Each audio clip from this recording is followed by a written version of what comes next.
Friends, आज हम लोग क्लास 9 का एक न्यू चैप्टर स्टडी करने जा रहे हैं जिसका नाम है एटम एंड मॉलिक्यूल्स। देखिएगा, पहले साइंटिस्ट हुए, उन्होंने जो एटम्स के बारे में पॉस्टुलेट्स दिए वो एक फिलॉसफी थी। फिलॉसफी माने उन्होंने सोचा समझा, लेकिन कोई ऑब्जर्वेशन, कोई एक्सपेरिमेंटल व्यू नहीं था। देखिए, एक महर्षि कन्नड़ हुए। महर्षि Kannada postulate that if we go on dividing, we shall get smaller and smaller particles. Ultimately, a time will come where we shall come across the smallest particle beyond which further division will not possible. वो कहते हैं कि जब किसी particles को, किसी matter को उन्हें पदार्थ का कि आप उसको कंटिन्यूसली डिवाइड करते जाएं और एक ऐसी स्टेट आएगी कि वह इसका डिवीज़न फिर पॉसिबल नहीं हो सकता। तो उसको उन्होंने एक परमाणु कहा, उन्होंने उसका नाम परमाणु। नाउ ऐसे बहुत सारे पॉस्टुलेट्स आते हैं। देखिए, एक दूसरे हमारे साइंटिस्ट हुए, उन्होंने क्या कहा, elevate this doctrine and set that this particle normally exist combined form which gives A various form of matter. उन्होंने कहा कि पार्टिकल्स हैं, रहते हैं, लेकिन they always combined in the they always exist in the combined form. कोई combined form में रहते हैं, वे किसी दूसरे के साथ मिल के रहते हैं एंड फॉर्म द मैटर। इसके बाद एक न्यू थ्योरी आती है around the same era. Ancient Greek philosopher Democritus and Leucippus suggested that if we go dividing a matter, such stage will come when particle obtained cannot be divided further. Democritus called these individual particle atom. उन्होंने कहा कि आप इसको divide करते जाएंगे तो एक ऐसी स्टेट आएगी कि वो दोबारा डिवाइड नहीं हो सकता, और उन्होंने उसको क्या कहा, वो एक एटम। देखिए, यहाँ पर लिखा हुआ है all this was based on philosophical concentration and not much experimental work to validate these ideas. उन्होंने कहा कि ये सारे के सारे जो फिलोसफी, इन्होंने साइंस के अंदर जो फिलोसफी दी, वो सारी की सारी सिंपल फिलोसफिकल सोच पे डिपेंड थी। जो उनकी सोच पे डिपेंड थी, कोई एक्सपेरिमेंटल व्यू नहीं था। अब now by the end of 18th century, scientists recognized the difference between element and compound and naturally become interested in finding how and why element combine and what happen when they combine. 18th century के last में and में उन्होंने atom, element और compound में differentiate कहा, और उन्होंने ये बताया कि एलिमेंट कंपाउंड क्यों बनाते हैं, कैसे बनाते हैं, उसके बारे में क्यूरियस हुए। तो साइंटिस्ट हमारे आए एंटोन लॉवोइजियर। उन्होंने 2 केमिकल लॉ दिए, केमिस्ट्री में 2 केमिकल इम्पोर्टेंस लॉ दिए। फर्स्ट लॉ उनका कहलाता है लॉ ऑफ कंजर्वेशन ऑफ मास।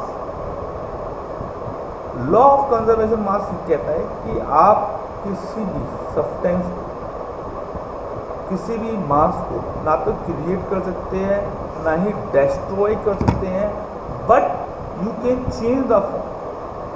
आप एक चेंज से दूसरे फॉर्म में जा सकता है, दूसरे के साथ रिएक्ट कर सकता है, लेकिन आप ना उसको डिस्ट्रॉय कर सकते हैं, ना ही क्रिएट कर सकते हैं। That will be fixed. तो यहाँ पर एनसीईआरटी बुक्स में हमारी एक्टिविटी समझाई गई। उन्होंने एक्स और वाई 2 ग्रुप लिए, copper sulphate, barium chloride, lead nitrate, और बाई ग्रुप में लिए हैं sodium carbonate, sodium sulphate, sodium carbonate. उन्होंने कहा ये फ्लैक्स लिया, कोनिका फ्लैक्स लिया, और उसके अंदर एक टेस्ट ट्यूब ले ली, और आउट ऑफ एक्स ग्रुप में कोई भी एक एलिमेंट उन्होंने टेस्ट ट्यूब में डाला। आउट ऑफ बाई कोई भी टेस्ट ट्यूब के अंदर टेस्ट ट्यूब बाई एलिमेंट उन्होंने कोनिका फ्लैक्स के अंदर डाला, उसको बंद कर दिया। दोनों सब्सटेंस हमारे, दोनों कंपाउंड अलग अलग हैं। फाइन, उन्होंने उसका वेट को मेजर किया। देन आफ्टर इट उन्होंने इसको मिला दिया। यानी कि x सब्सटेंस को y सब्सटेंस के अंदर मिला दिया, दैट उसके बाद उसके वेट को फिर मेजर किया तो देखा कि मास कांस्टेंट था, मास सेम था, तो यहाँ पर law of conservation of mass proof हो जाता है। Next, law of constant proportion. देखिए लॉ ऑफ कांस्टेंट प्रपोर्शन कहता है कि आप कोई भी कंपाउंड कहीं से भी प्राप्त करो, आप वाटर को कहीं से भी प्राप्त करो, वो वाटर चाहे रिवर से हो, चाहे अंडरग्राउंड वाटर हो, चाहे रिवर का वाटर हो, चाहे आपके वो समुद्र का पानी हो, चाहे वो हिमालय से लाया हुआ पानी हो, वो कहीं का भी वाटर हो, इट इज डजंट मैटर। उसके वाटर का जो कॉन्स्टिट्यूशन है वो हाइड्रोजन और ऑक्सीजन है। वाटर का जो कॉन्स्टिट्यूशन है वो हाइड्रोजन एंड ऑक्सीजन है। इट्स मीन वेरी सिंपल, उसमें हाइड्रोजन और ऑक्सीजन का रेशियो जो होगा वो हमेशा समान होगा, हमेशा समान होगा। It do not depend on the source, वो सोर्स पे डिपेंड नहीं करता। दैट इज क्लियर कि आपका जो लॉ है, लॉ ऑफ कांस्टेंट प्रपोर्शन, कि आप किसी भी सब्सटेंस को कहीं से भी प्राप्त करें, दैट उसका रेशियो हमेशा सेम है। देखिए इन्वर्टेड कॉमा में लिखा हुआ है, in a chemical substance the element are always present definite proportion by mass. यानी कि केमिकल सब्सटेंस जो एलिमेंट पार्टिसिपेट करते हैं वो डेफिनेट प्रपोर्शन, डेफिनेट रेशियो में होते हैं, वो उसके सोर्स पे डिपेंड नहीं करते। नाउ देखिएगा, अब हम लोग जॉन डाल्टन की ओर आते हैं। जॉन डाल्टन ने एटम्स की थ्योरी को थोड़ा एक्सपेंड किया और उन्होंने law of combination, law of chemical combination के आधार पर एटॉमिक थ्योरी को प्रतिपादित किया। अब देखिए सबसे पहले मैं आपको बता दूंगा ये कौन थे, जॉन डाल्टन कौन थे। John Dalton was born in a poor weaver family in 1766 in England. John Dalton 1766 में इंग्लैंड की एक पुअर वीवर, वीवर माने तो जुलाई, जुलाई कौन होते हैं, दैट जो कपड़ों का काम करते हैं उनको वीवर्स कहते हैं। दैट उस फैमिली में वो उनका जन्म हुआ। He began his career as a teacher at the age 12 साल की उम्र में उन्होंने अपना जीवन टीचर्स के रूप में स्टार्ट कर दिया। उसके 7 साल बाद वह एक स्कूल के प्रिंसिपल बने। 1793 में Dalton left for Manchester to teach Manchester, और मैनचेस्टर चले गए मैथमेटिक्स, फिजिक्स, केमिस्ट्री पढ़ाने के लिए। And he spend most of life there teaching and research. उन्होंने अपनी ज़िंदगी का बहुत सारा समय टीचिंग और रिसर्च पे ही दिया। एंड 88 में उन्होंने एटॉमिक थ्योरी को दिया, जिसमें केमिस्ट्री में एक टर्निंग पॉइंट आ गया, स्टडी ऑफ मैटर में एक टर्निंग पॉइंट आ गया। अब देखिएगा, according to Dalton atomic theory all matter whether an element और कंपाउंड आर और a mixture is compose small particle called atom. John Dalton की एटॉमिक थ्योरी के आधार पर चाहे वो एलिमेंट हो, चाहे कंपाउंड हो, कोई मिक्सचर हो, कुछ भी हो, वह स्मॉलेस्ट पार्टिकल से मिलकर बना है और उस स्मॉलेस्ट पार्टिकल को एटम कहा जाता है। उन्होंने कहा कि कोई भी चीज़ चाहे एलिमेंट हो, कंपाउंड हो, मिक्सचर हो, कुछ भी हो, एनीथिंग, वह एक स्मॉलेस्ट पार्टिकल से मिलकर बना है और उस स्मॉलेस्ट पार्टिकल का नाम है एटम। और उन्होंने अपनी एटॉमिक थ्योरी की कुछ पॉसिबिलिटीज भी दी। देखिए फर्स्ट पॉसिबिलिटी दिया है, all matters is made of very tiny particle called atom. हर एक मैटर स्मॉलेस्ट पार्टिकल से मिलकर बने हैं, कोई भी मैटर स्मॉलेस्ट पार्टिकल से मिलकर बने हैं, जिनको हम एटम्स कहते हैं। Now atom are individual particle which cannot be created or destroyed in a chemical reaction. Atom क्या है? इंडिविजुअल पार्टिकल है जिसको ना ही हम क्रिएट कर सकते हैं ना ही डिस्ट्रॉय कर सकते हैं in the chemical reaction. Next, atom of a given element are identical in mass and chemical property. Hydrogen का एटम कहीं से भी मिले, उसका shape, size, mass, chemical property same रहेगी. ऑक्सीजन कहाँ से भी मिले, उसकी केमिकल प्रॉपर्टी, उसका मास, शेप सब इस जगह एक ही रहेगा. Atom of different element have different mass and chemical property. अगर अलग अलग तरीके के एटम है तो उनकी प्रॉपर्टीज भी अलग होंगी, उनका शेप भी अलग होगा, उनका साइज भी अलग होगा. Atom combine in the ratio small whole number to form compound. Atom एक दूसरे से स्मॉल होल रेशियो में कंबाइन करते हैं, स्मॉल रेशियो में रिएक्ट करते हैं टू फॉर्म कंपाउंड बनाने के. Next, the relative number and kind of atom are constant in given compound. किसी भी कंपाउंड में नंबर ऑफ एटम कांस्टेंट हो. भाई एल्कोहल कहीं से ही प्राप्त करो, वो एल्कोहल में कार्बन हाइड्रोजन का रेशियो सेम रहेगा. वाटर कहीं से मिलाओ, कार्बन वाटर में हाइड्रोजन ऑक्सीजन रेशियो एक समान रहेगा. तो this are the postulate of the John Dalton. अब देखिएगा नेक्स्ट क्वेश्चन है व्हाट इज एटम. देखिए atom is the building block of anything.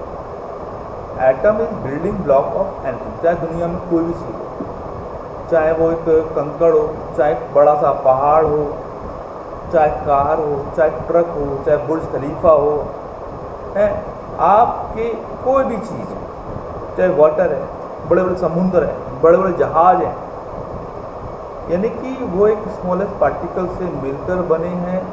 वो मैटर, भाई हर चीज़ किसी न किसी मैटर से मिलकर बनी है और वो मैटर स्मॉलेस्ट थिंग्स यानी कि पार्टिकल से मिलकर बना है. तो what is atom? Atom is a building block of anything.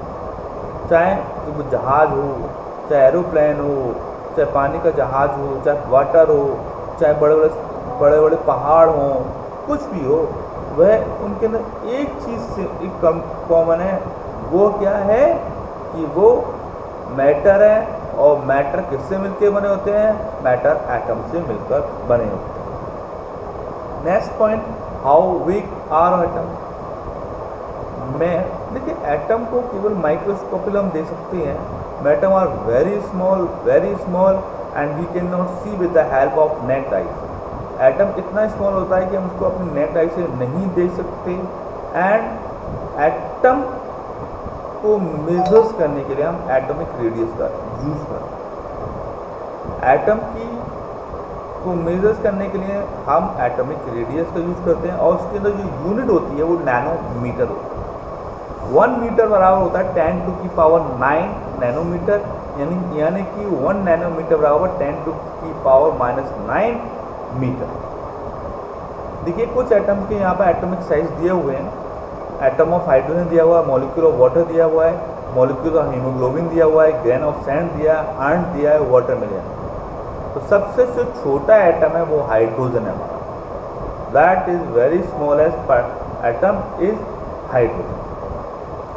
C students, मैंने आपको हाउ वीक आर एटम को बताया.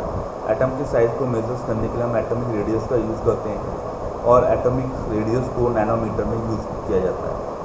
1 मीटर बराबर 10⁹ नैनोमीटर्स होते हैं एंड 1 नैनोमीटर बराबर 10⁻⁹ मीटर्स. यहाँ पर कुछ एटम्स के एटॉमिक रेडियस दी हुई हैं जिनमें सबसे छोटा जो एटम्स है वो हमारा hydrogen. That the smallest atom is hydrogen. Now देखिए जैसे कि हम जानते हैं कि पूरा वर्ल्ड, हमारी दुनिया, दुनिया की हर एक चीज़ एटम से मिलकर बनी है and we should be careful. हमें उसकी केयर करनी चाहिए, देखना चाहिए. देखिए यहाँ पर ये दिया हुआ है कि ये इमेज है an image of surface of silicon, यानी कि एटम है. एटम को ये माइक्रोस्कोपिक व्यू में दिखाया गया है और ये silicon. Now what are the modern day symbol of atom of different element. देखिए Dalton was the first scientist to use a symbol for element in very specific sense. When he used a symbol for element, he was also mean definite quantity of element, that is one atom of that element virtually suggests that symbol of element be made from one or two letter of name of the element। देखिए initially Dalton एक first scientist हुए थे जिन्होंने symbols का use किया, यानी कि that वो समझते थे कि जो एटम्स हैं उनको एक लिखना बहुत डिफिकल्ट है, हर एक केमिकल रिएक्शन में पूरे के नाम को लिखना डिफिकल्ट है। तो उन्होंने क्या कहा कि जो एलिमेंट्स थे उनके सिंबल्स का यूज़ किया। तो Dalton was the first scientist who use symbol as a chemical base. ये देखिए कि आपको ये डायग्राम आपको एनसीईआरटी बुक में दिया हुआ है पेज नंबर 33 पे कि hydrogen, phosphorus, copper, gold, carbon, sulphur, lead, platina, oxygen, iron, silver, mercury, इन सब के सिंबल्स दिए। लेकिन उसके बाद एक साइंटिस्ट आए वर्जिलियस, उन्होंने कहा कि जो एलिमेंट्स हैं उनके फर्स्ट लेटर्स, यानी कि उन्होंने उनके नाम का लेटर्स को यूज़ किया, फर्स्ट एंड थर्ड लेटर्स का यूज़ किया है। तो उन्होंने सिंबल्स का यूज़ किया। देखिएगा यहाँ लिखा हुआ है in the beginning the name of element were derived from the name of place where they were found for the first time. For example the name copper were taken from Cyprus. देखिए initially elements के जो नाम रखे गए तो वो जहाँ पर डिस्कवर किए गए थे, जहाँ पर खोजे गए थे, उनके नाम के आधार पर, जैसे कि कॉपर का नाम साइप्रस रखा गया क्योंकि साइप्रस जगह पे डिस्कवर की गई, ठीक है। और कुछ नाम उन्होंने स्पेसिफिक कलर्स के आधार पर रखे, जैसे गोल्ड का मीनिंग होता है इंग्लिश में कि येलो, नाउ डेज येलो, तो उन्होंने इसको गोल्ड कहा। लेकिन IUPAC फुल फॉर्म है international union of pure and applied chemistry approve name of element. उन्होंने एलिमेंट की नेम को अप्रूव किया। Many of symbol are the first और वन और two letter of the element in English. The first letter symbol always written as capital letter and second letter is always written in small letter. उन्होंने कहा कि जो IUPAC के आधार पर जो रूल्स है, उन्होंने कहा कि किसी भी एटम्स का द फर्स्ट लेटर हम ऐसे सिंबल्स के लिए यूज़ कर सकते हैं। अगर हम सेकंड लेटर की यूज़ करना चाहते हैं तो उसका सेकंड लेटर स्मॉल होना चाहिए, नहीं कैपिटल नहीं उसका। एंड तो जैसे हाइड्रोजन का H, एल्यूमिनियम Al लिखते हैं तो A is a capital, L is a small. तो हम L को कैपिटल नहीं लिखेंगे, L को स्मॉल लिखेंगे बिकॉज ये second letter. Cobalt CO, C is capital, O is a small क्योंकि सेकेंड लेटर है। फाइन। अब एक symbol of some element of form from the first letter of the name and letter appearing letter the name. Example are chlorine, देखिए इसमें first और third letter को लिया गया, जिंक में फर्स्ट और थर्ड लेटर को लिया गया। कुछ एलिमेंट के नाम उनके लैटिन नाम के आधार पर रख दिए गए हैं, जर्मन नाम के आधार पर लिए गए हैं, ग्रीक नाम के आधार पर लिए गए हैं। जैसे symbol of iron is Fe from Latinum ferrum, यानी कि आयरन का जो लैटिन नेम है फेरम है। सोडियम का नाम है, देखिए सोडियम फ्रॉम नाइट्रियम, पोटेशियम से कैल्मियम, ये उनके नाम से है लिए गए। अब देखिए कुछ एलिमेंट्स यहाँ पर सिंबल दिए हुए हैं, aluminium Al, argon Ar, barium Ba, boron B, bromine Br, calcium Ca, carbon C, chlorine Cl, cobalt CO, copper Cu, fluorine F, gold Au, hydrogen H, iodine I, iron Fe, lead Pb, magnesium Mg, neon Ne, nitrogen N, oxygen O, potassium K, silicon Si, silver Ag, sodium Na, sulphur S, uranium U, zinc Zn। ये सारे के सारे हमारे now लिए गए। अब now we come on the atomic mass. देखिए atomic मास, इधर आप कहीं मार्केट में जाते हो तो आप कुछ चीज़ खरीदते हो, परचेज करते हो, इसका वजन क्या है, इसका वजन क्या है, 1 किलो आम दे दो, 1 किलो बनाना दे दो, तो ये क्या है, आप you are doing the major. तो हम ऐसे इसी तरीके से एटम को भी मेजर्स करना चाहते हैं, ठीक है। लेकिन atom is a very small, atom को मेजर करना एक difficult task, it is a very small, इसको मेजर नहीं किया जा सकता। तो इसके लिए हमने रिलेटिव एटॉमिक मास यूनिट का यूज़ किया, रिलेटिव एटॉमिक मास यूनिट का यूज़ किया, यानी कि हमने किसी एक एलिमेंट को 1 यूनिट माना और उसके आधार पर अदर एलिमेंट को हम जज करते गए कि वो उससे कितना हैवी है, वो उससे कितना हैवी है, वो इससे कितना हैवी है। तो इसको हम रिलेटिव एटॉमिक मास कहते हैं। जैसे कि आप मार्केट में जाते हैं तो आप कहते हैं 2 किलो, 3 किलो, 4 किलो, 5 किलो, तो आपकी एक स्पेसिफिक यूनिट है 1 kg। 1 kg आपका वेट होता है। आप 2 kg ले रहे हैं, 1 kg 2 टाइम्स है, फिर आपने 3 किलो लिया, यानी कि जो आपकी स्पेसिफिक यूनिट है, एक सिंगल यूनिट है जिसको स्टैंडर्ड यूनिट से उससे 3 गुना माने। 3 किलो का मतलब है जो स्टैंडर्ड यूनिट 3 किलो बात करता है। तो यहाँ पर हमने एक स्पेसिफिक यूनिट ली जिसको हमने यूनिफाइड मास कहा।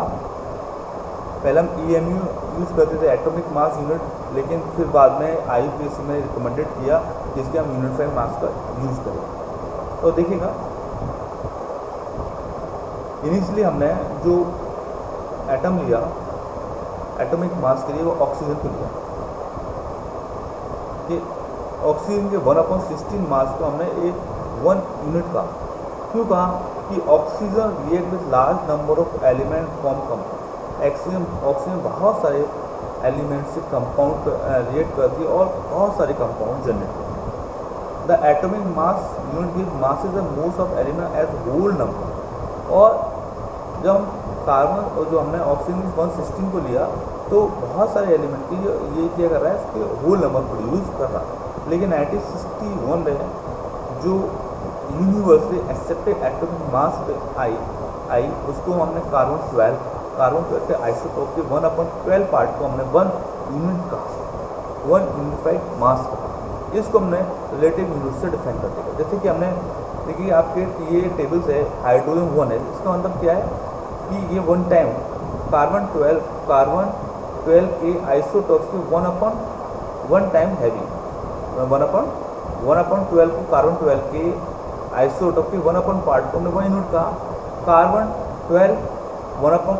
12 के 1/12 पार्ट से 12 टाइम हैवी है। नाइट्रोजन कार्बन 12 के 1/12 पार्ट से 14 टाइम हैवी है। तो यहाँ पर ये रिलेटिव एटॉमिक मास हमारा जनरेट होता गया है।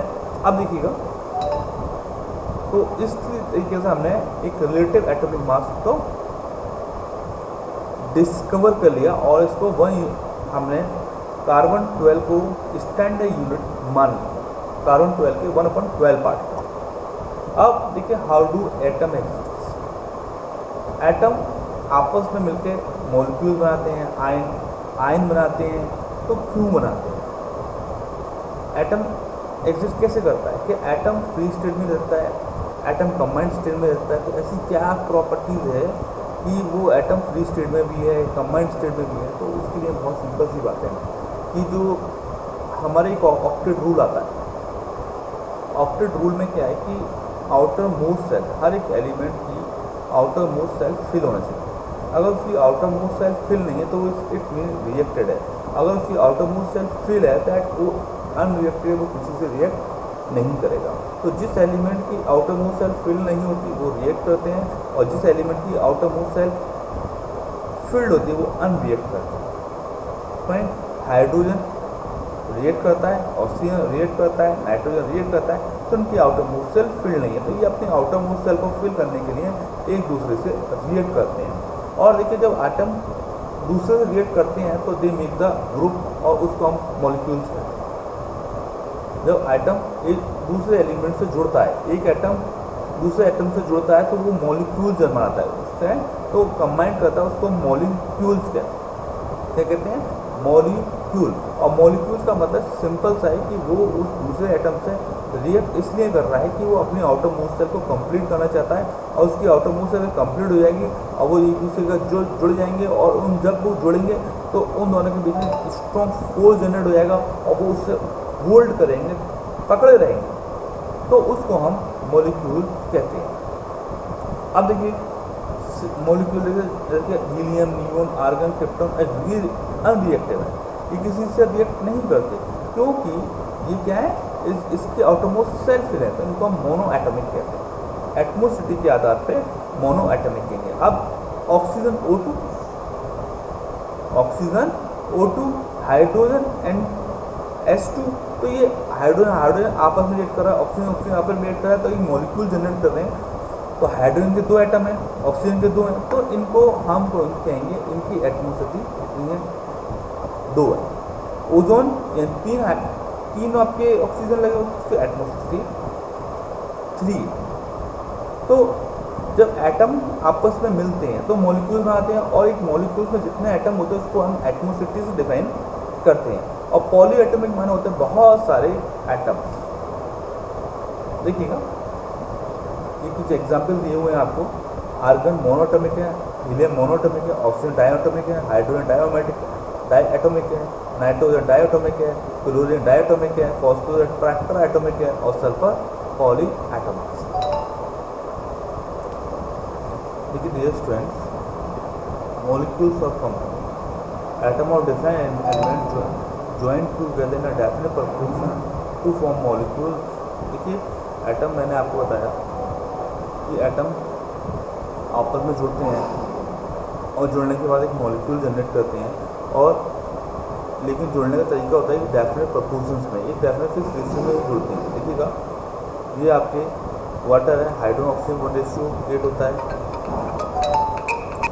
देखिए आपने देखा कि डिफरेंट एलिमेंट जब आपस में रिएक्ट करते हैं और मॉलिक्यूल बनाते हैं तो एक फिक्स रेशियो में एक दूसरे से कंबाइन करते हैं। जैसे वाटर में हाइड्रोजन ऑक्सीजन है तो 1:8 होता है, अमोनिया नाइट्रोजन और हाइड्रोजन 14:33 होता है, कार्बन डाइऑक्साइड कार्बन ऑक्सीजन 3:8 होता है। तो this is a fix. Now next concept what is water. देखिए जैसे कि मैंने आपको बताया कि हर एक एलिमेंट अपने आउटर मोस्ट सेल को कंप्लीट करना चाहिए, तो उसके पास कुछ फ्री इलेक्ट्रॉन्स होते हैं, यानी कि वो इलेक्ट्रॉन जैसा उसका फोर्स कम होता है तो वो क्या करता है उसको रिजेक्ट कर देता है। या कुछ एलिमेंट ऐसे होते हैं कि जो अपने आउटर मोस्ट सेल को एक्सेप्ट करने के लिए, अपने आउटर मोस्ट सेल को कंप्लीट करने के लिए दूसरे एलिमेंट के इलेक्ट्रॉनों को एक्सेप्ट कर लेते हैं। तो अब दूसरे एलिमेंट के उन इलेक्ट्रॉनों को एक्सेप्ट करते हैं वो जो दूसरे एलिमेंट्स को रिजेक्ट कर देते हैं, तो जिसके कारण इलेक्ट्रॉनों की एक एलिमेंट पे एक्सेस हो जाता है और एक एलिमेंट पे कमी हो जाती है, तो जिसके कारण वो आयंस जनरेट करता है।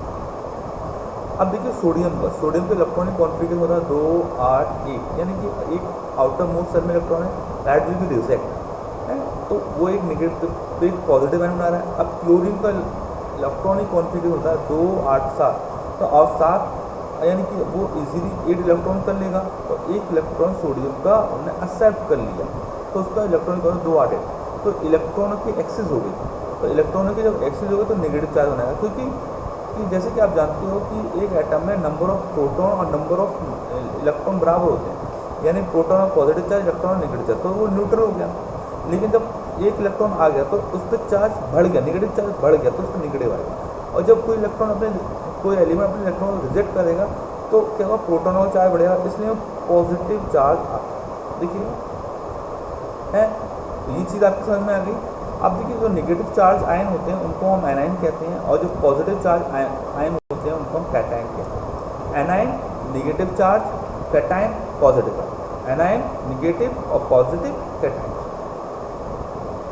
अब देखिएगा राइटिंग फॉर्मूला।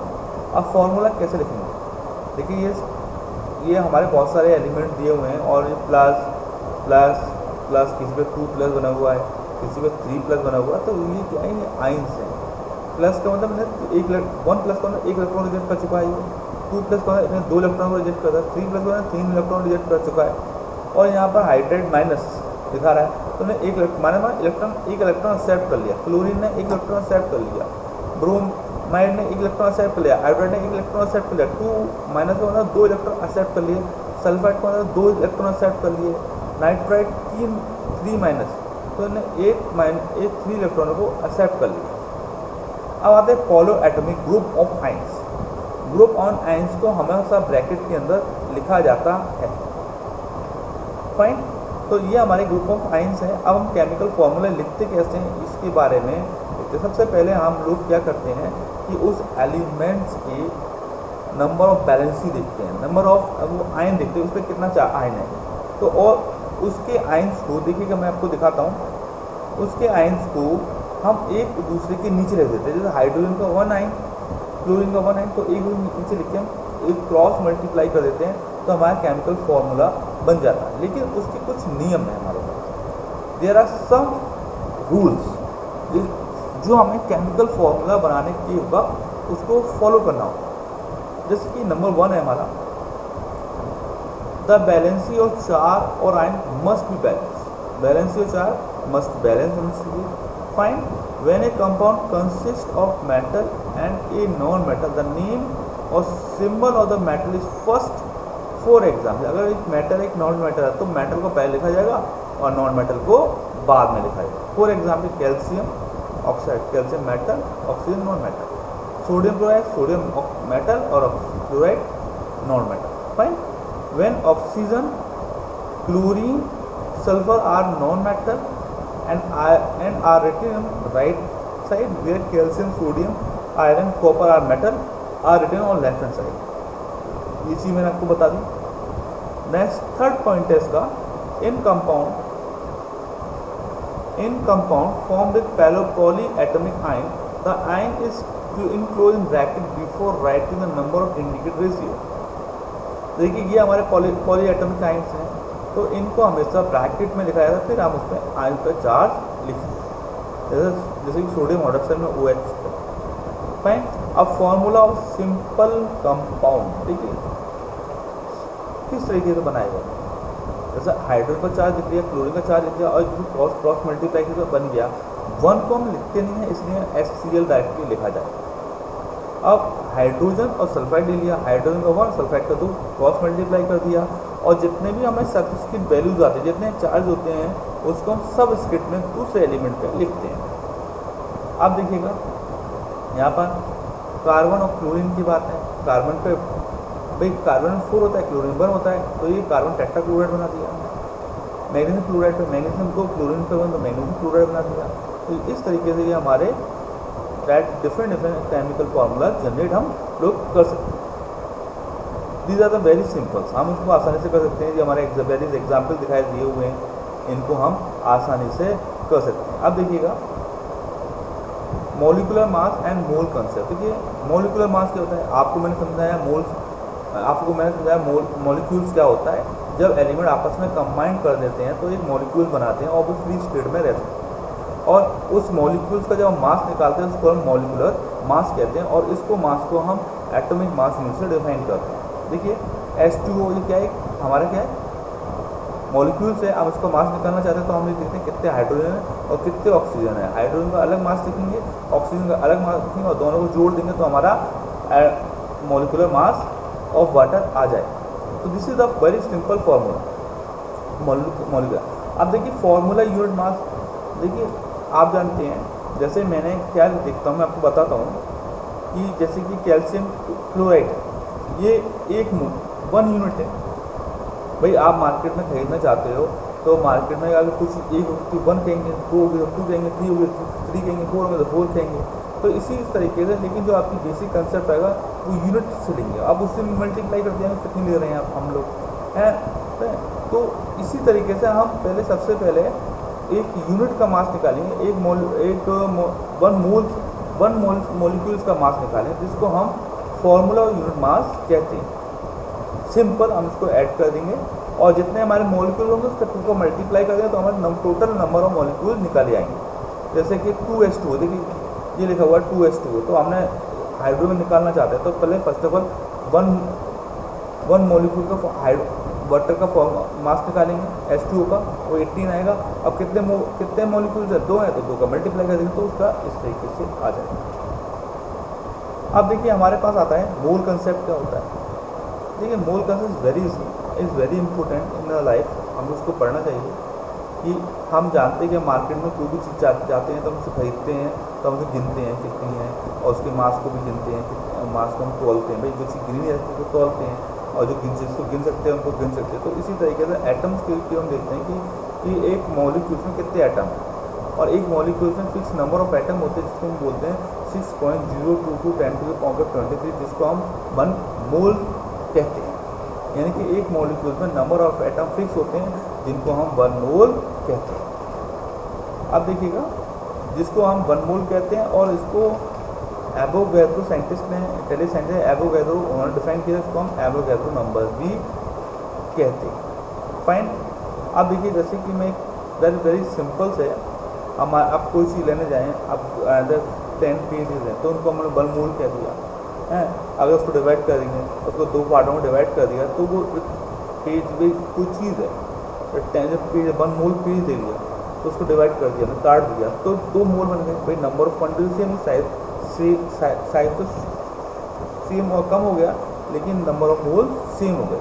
तो नंबर ऑफ मोल्स के मतलब है कि हमने एक मोल में नंबर ऑफ एटम फिक्स कर रखे हैं जिसको हम एवोगैड्रो नंबर, और एक एवोगैड्रो नंबर में 6.022 × 10⁻³ एटम होते हैं। इसके ऊपर बहुत सारे एग्जाम्पल्स भी हैं हमारे, इन एग्जाम्पल्स को आप करिएगा, that these are very important और हमारे कोर्स में आते ही हैं। ये हमारे क्वेश्चन भी पूछे जाते हैं कि आपके कितने मोल्स हैं, दैट भी वेरी इजी। देखिए, calculate the mass of the following 1.5 mole of nitrogen gas, very simple है। आप क्या करेंगे कि पहले फर्स्ट ऑफ ऑल 1 मोल का मास निकालेंगे और इसमें 1 मोल का निकालने के बाद 0.5 का पूरा 0.5 को मल्टीप्लाई कर देंगे तो आपका मास 1 मोल का आ जाएगा। तो डियर स्टूडेंट्स, आपने इस चैप्टर्स को पढ़ा और आपने समझा, आपकी समझ में आ गया। Thank you very much. अगर आपको कोई भी प्रॉब्लम तो you can discuss with me. Thank you very much.